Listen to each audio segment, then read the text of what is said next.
Sekarang kita bersama kumpulan Nanas. korang bertiga lah, satu gandingan baru kata. Grup baru, tak pernah pergi bersama rasa kan? Tak pernah. Tiga tak pernah. So macam mana as a group untuk kali ni Musical Lawak nak bertanding, rasanya tim power kak kan? Power, sangat-sangat hebat tadi. Memang memberi impak yang cukup baik. Rasanya kita nakkan kehangatan Musical Lawak Superstar ni. Tak payah bisik aku.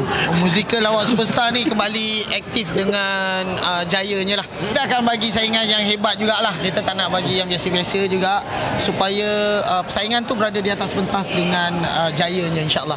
Macam mana kau rasa boleh dia korang ni? Boleh. Boleh. Tarik aja. Itulah sebenarnya yang kita nak. Maksudnya kita nak mengenali lebih lagi. Group enjoy. Group enjoy. Ya ke enjoy. Target menang tak? Ya ke? Abang Cik cakap jangan target menang. Okey. Target ada program. Target ada program. Oh, lepas habis ada program. Sebab biasanya yang menang yang menang dia pernah menang. Okey. Ada program? Kau pernah menang MLM?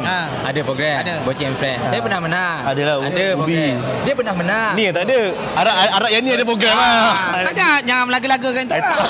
Macam Cik, dia dah kira label lain tu. Dia dah jadi Sifu itu apa? Chosen One. Kau rasa Aceh boleh handle kau? Sekarang kau perangai macam Dahlia je. Tak apa.